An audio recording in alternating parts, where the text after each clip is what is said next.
Brutal Assault is quite possibly the biggest extreme metal festival in the world, and it's one that I kept hearing about through bands' touring posters and their YouTube channel. And after seeing a lot of the footage, I eventually did want to go myself.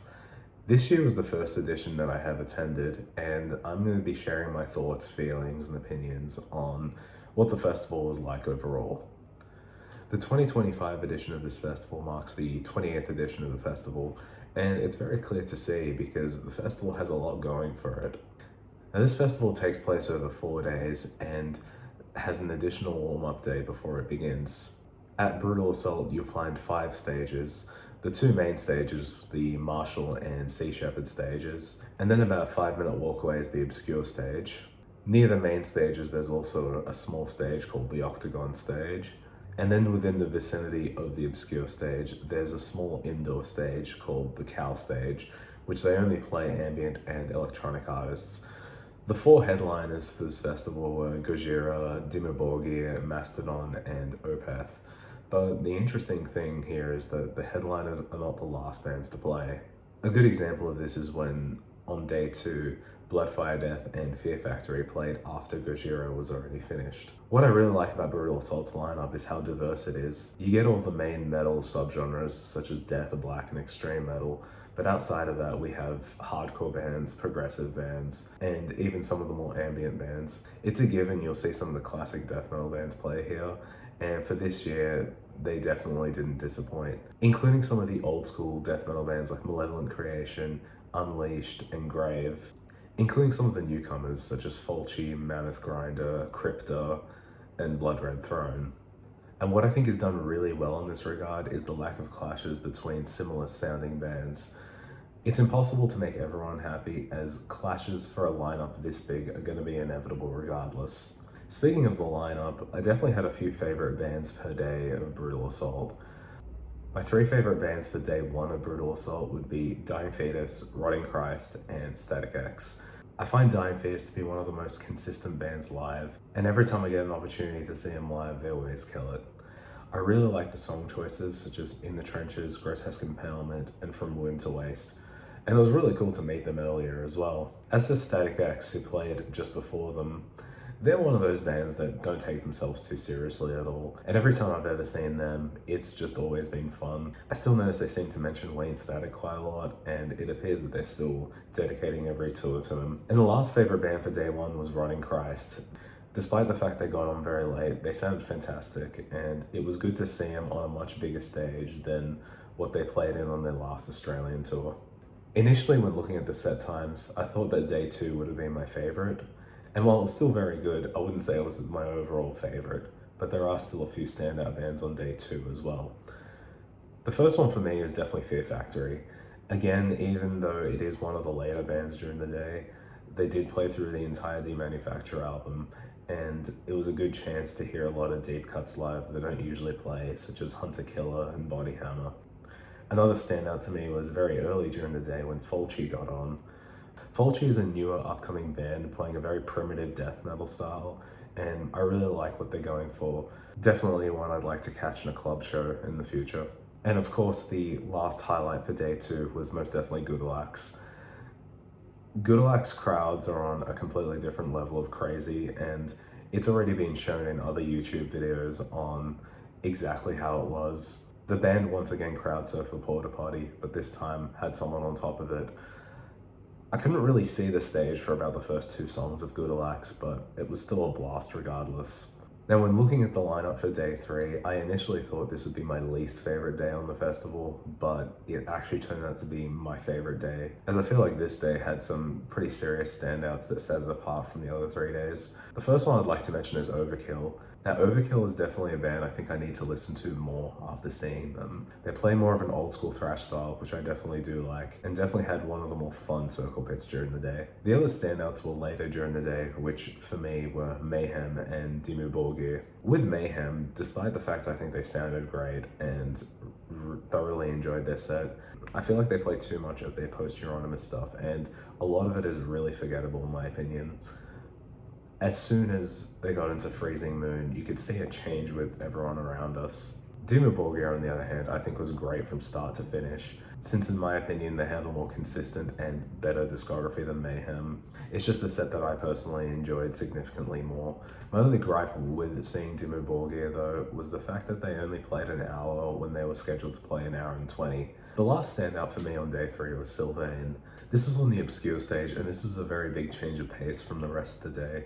Sylvain plays a style closer to what Deafheaven or Alcest would play, while I found Sylvain's set to be a bit short, which did mean plenty of songs did get left out. The track selection she did choose was great. Moving on to day 4, which was the final day of Brutal Assault. While I feel like that maybe the fatigue was kicking in at this point, there still was quite a bit I liked about this day. Very early on, I think my first highlight for day 4 would be Crypta.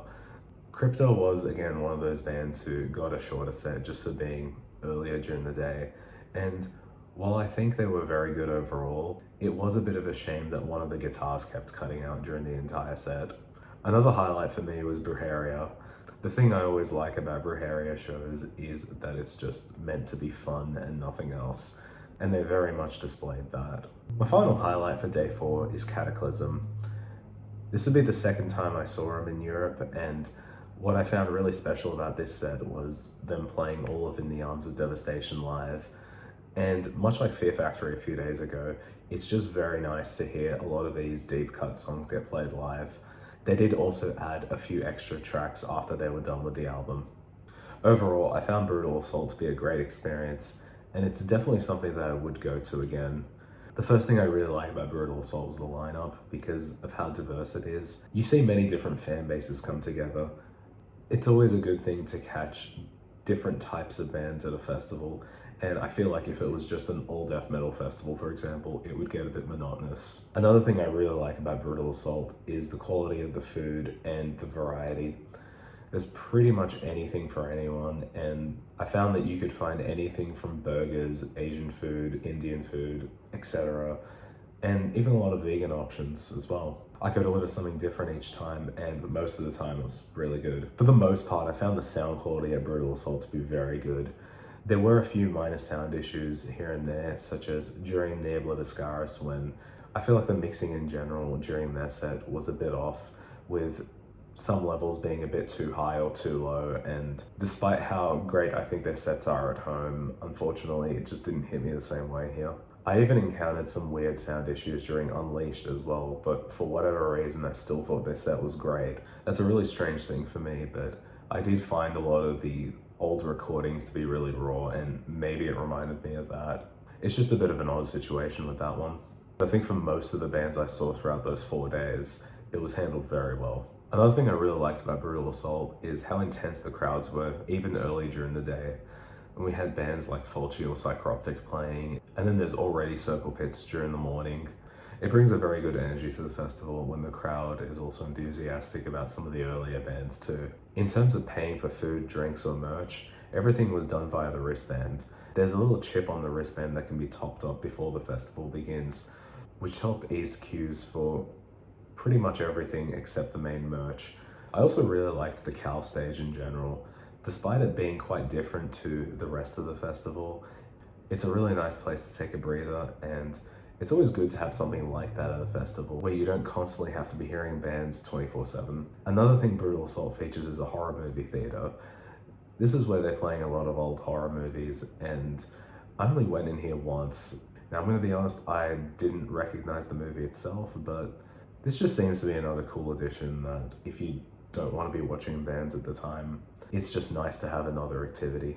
Brutal Assault also had a lot of merch vendors outside of the official merch that was being sold at the front entry. This was more near the obscure stage, and you had label vendors such as Seasons of Mist who would be selling merch from bands that they signed. Now, despite how great I thought the festival was, it didn't come without its downsides. And I think the first one I would start with is the Octagon stage. Personally, I really did not like this stage. It's way too small, and they only featured about 4 bands per day on there. The only band I got to see at the Octagon stage was Malignancy, and that was only for about 10 minutes. Because of how small the stage area is, it gets overcrowded way too quickly, and just leads to a pretty subpar experience in my opinion. I know some people may like the idea of the Octagon stage as it's quite close to the crowd, but For me personally, it was just very difficult to navigate through. The only other thing I didn't like was how the meet and greets were handled. Each band was only given about a 30-minute time frame, and while in theory it sounds like enough time, the lines for the meet and greets were also very long for some of the bands, namely Crypta and Dying Fetus. I was lucky enough to get these pictures that you see, but I did see a lot of people miss out as they did cut off the line. And also, I didn't quite like the meet and greet experience itself, as it very much was grab a photo with the band, get something signed, and then quickly leave for the next person. It would have been nice to have a quick word with the band, but given how many people there were in line, this doesn't really surprise me either. Despite those minor issues, I still think Brutal Assault was a great time, and it's something that definitely has my interest for a second visit. This festival offers a lot in regards to the lineup, food, merch choices, and it really does feel like a metalhead's dream come true. And it really feels like a more by the fans for the fans approach. However, I will say this year, given that it was a sold out edition of Brutal Assault, the turnout sometimes did get a bit overwhelming, especially on day 2 when Gojira and Gudulax played. I feel like those were the two bands with the biggest draws.